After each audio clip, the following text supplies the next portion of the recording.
বন্ধুরা, আজকে একটা নতুন খবর নিয়ে তোমাদের সামনে এসেছি। সেটা হচ্ছে বিদ্যাসাগর সায়েন্স অলিম্পিয়াড। এতদিন ধরে যেটা নিয়ে আলোচনা করছিলাম যে এটার কবে নোটিফিকেশন বেরোবে, তো তোমরা দেখতে পাচ্ছ government of West Bengal director of school education Bikash Bhavan থেকে একটি নোটিফিকেশন আমরা দেখতে পাচ্ছি, যেখানে বলা হচ্ছে গাইডলাইন্সটা দেওয়া হয়েছে বিদ্যাসাগর সায়েন্স অলিম্পিয়াড 2024-এর। এটা অত্যন্ত একটা গুরুত্বপূর্ণ খবর। ক্লাস 9-এ যেসব স্টুডেন্টরা পড়ে, অর্থাৎ ক্লাস 8 থেকে যারা পাস করে ক্লাস 9-এ উঠেছো, তারা দেখো এই বিদ্যাসাগর সায়েন্স অলিম্পিয়াড তাদের জন্য এলিজিবল। তো এখানে বিদ্যাসাগর সায়েন্স অলিম্পিয়াড নিয়ে আমরা ডিটেলসে আলোচনা করব যে পরীক্ষাটা কবে হবে, পরীক্ষাটা কটা ভাগে হবে এবং এই পরীক্ষায় কি কি পরিবর্তনগুলো আনা হয়েছে এবং এই পরীক্ষার যে নিয়মাবলী, এই পরীক্ষার কোশ্চেন তোমরা কোথায় পাবে, কোন বই পড়তে হবে, এই সমস্ত বিষয়গুলো আজকে আলোচনা করব। তো তোমরা আমার সঙ্গে থাকো। প্রথমেই বলে নিই যে প্রথমেই পরিষ্কার করে বলে দিই যে এই পরীক্ষাটা শুধুমাত্র মেরিটোরিয়াস, এক্সট্রিমলি মেরিটোরিয়াস স্টুডেন্টদের সিলেক্ট করার জন্য, স্ক্রিন করার জন্য। এটার যে লেয়ার 3 হয়, সেই লেয়ার 3 যদি কেউ পাস করে তাহলে কিন্তু একটা সার্টিফিকেট দেওয়া হয়, যেটা কিন্তু আইআইএসসি ব্যাঙ্গালোর বা আইআইএসসিগুলোতেও খুব ভ্যালিড। তো Jagadish Bose national talent search যে কমিটি রয়েছে, সেই ন্যাশনাল ট্যালেন্ট সার্চ যে অর্গানাইজেশন আছে, যেটা হচ্ছে আমাদের গভর্নমেন্ট অফ ইন্ডিয়া আর গভর্নমেন্ট অফ ওয়েস্ট বেঙ্গলের জয়েন্ট ভেঞ্চারে চলে, তো তারা কিন্তু এই পরীক্ষাটা কন্ডাক্ট করে। এবং পরীক্ষার আমি প্রিভিয়াস 3 বছর ধরে পরীক্ষাটি কন্ডাক্ট করছি, 3 বছর ধরেই শুরু হয়েছে এটা। তো প্রত্যেকবারই আমরা লেয়ার 1, লেয়ার 2 পর্যন্ত ক্লিয়ার করতে পারি, কিন্তু লেয়ার 3 পর্যন্ত আমরা একটা স্টুডেন্টও এখনও পাস করতে পারেনি। গতবার খুব ভালো করেছিল, লেয়ার 2 পর্যন্ত 2টা স্টুডেন্ট গেছিলো। কিন্তু লেয়ার 3 যারা পাস করে তাদের ক্ষেত্রে কিন্তু স্কলারশিপের পরিমাণ অনেক বেড়ে যায়। তো এগুলো সবগুলো আলোচনা করবো। তো শুরু করছি এটার আজকের ভিডিও বিদ্যাসাগর সায়েন্স অলিম্পিয়াড 2024-এর নোটিফিকেশান নিয়ে। কি বলছে, সেই সব স্টুডেন্টরা এই পরীক্ষা বসতে পারবে যারা 8 থেকে 9-এ উঠেছে এবং প্রথম 1 থেকে 5-এর মধ্যে র্যাঙ্ক করেছে। অর্থাৎ ক্লাস 8 থেকে 9-এ ওঠার সময় তারা যে নাম্বারটা স্কুলে পেয়েছে, সেই নাম্বারের ভিত্তিতে ফার্স্ট, সেকেন্ড, থার্ড, ফোর্থ হয়েছে, ফিফথ হয়েছে, এই 5 জনই এই পরীক্ষায় বসতে পারে। এই 5 জনের মধ্যে যদি একজন আনউইলিং হয়, তাহলে 6 নম্বর ব্যক্তি বা 6 নম্বর স্টুডেন্ট সেই পরীক্ষায় বসতে পারবে। এইবার কথা হচ্ছে যে তাহলে বাকি স্টুডেন্টরা বসতে পারবে না? উত্তর হচ্ছে না, বাকি স্টুডেন্টরা এই পরীক্ষায় বসতে পারবে না। এই পরীক্ষায় শুধুমাত্র সেই 5 জন বসতে পারবে যারা কিনা টপ 5 স্টুডেন্ট। আচ্ছা, এই পরীক্ষার ফর্ম ফিল আপ কোথায় গিয়ে করবে? না, ফর্ম ফিল আপ করবে jbnsts.ac.in। এখানে দেখো তোমরা jbnsts.ac.in থেকে এই পরীক্ষার ফর্ম ফিল আপ হবে। পরীক্ষার লেয়ার কয়টা থাকবে? 3টা লেয়ার পরীক্ষা হবে। দেখো এখানে বলা আছে 3টা লেয়ারে পরীক্ষা হবে ভিএসসি এক্সাম 2024। লেয়ার 1-এর ডেট শিডিউল করা হয়েছে কবে? না, লেয়ার 1-এর ডেট শিডিউল করা হয়েছে এখানে 23শে জানুয়ারি 2024 সোমবার, রবিবার। 3 ঘন্টার পরীক্ষা হবে। দেখো এখানে বলা আছে 12টা থেকে 3টা পর্যন্ত। আর মার্কস থাকবে 100। এই 100 মার্কস কিন্তু সব এমসিকিউ টাইপের প্রশ্ন হবে। 40 মার্কস থাকবে physical science, life science 30, mathematics 30। এইবার এখানে এই প্রশ্নটা হচ্ছে সমস্যা। এতদিন অন্যান্য পরীক্ষাগুলো যেগুলো তোমরা দিয়েছো, ন্যাশনাল মেন্স ক্যামেরেট, সেখানে নেগেটিভ মার্কিং ছিল না, কিন্তু এই পরীক্ষাটিতে নেগেটিভ মার্কিং কিন্তু থাকছে। কত পার্সেন্ট?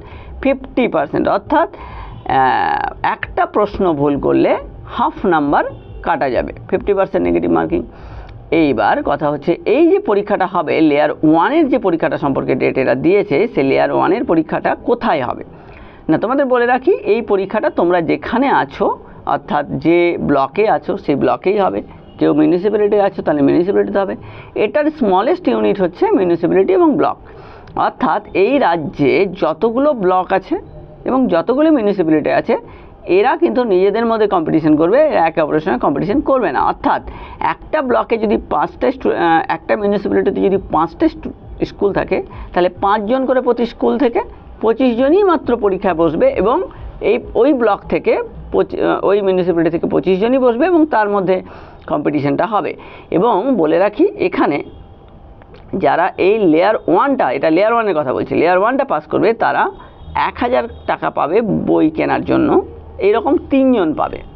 কিন্তু এই 3 জন পাওয়ার ক্ষেত্রে 25 জনের মধ্যে যে 3 জন পাবে, প্রত্যেকটা মিউনিসিপ্যালিটিতে বা ব্লকে বলো, এরকম করে পেতে থাকবে। তাহলে এই সংখ্যাটা কিন্তু অনেক বেশি হয় স্টুডেন্টের।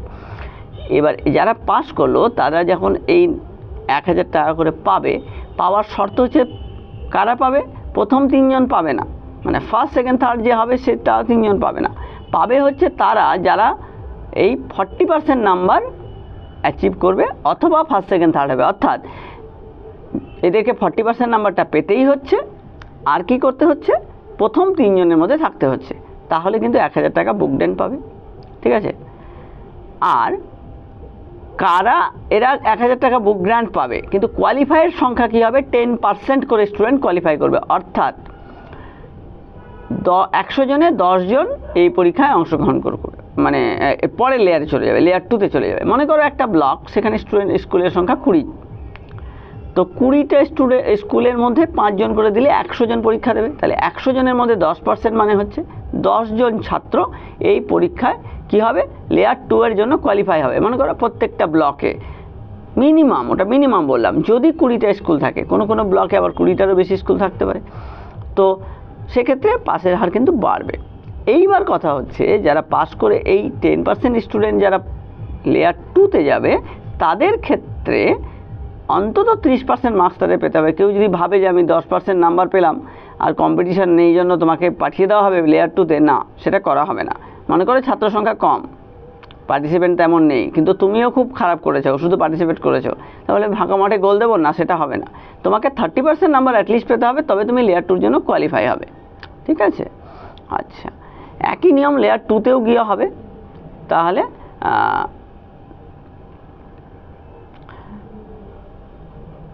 তাহলে বলছে যে একটা ইউনিটে student who have scored 50% of the total marks in layer 1, ঠিক আছে, will qualify for the second level.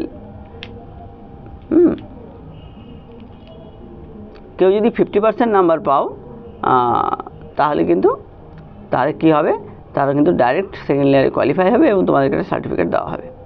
ঠিক আছে, যে তুমি পার্টিসিপেন্ট সার্টিফিকেট ওই 10%কেও দেওয়া হবে। আচ্ছা, ঠিক আছে, এবার চলে আসি লেয়ার 2-তে ক্ষেত্রে। লেয়ার 2-তে কী বলছে, কবে হবে ডেট দেয়নি, বলছে আগস্ট মাসের কোনো এক সময় হবে, রবিবার দেখে।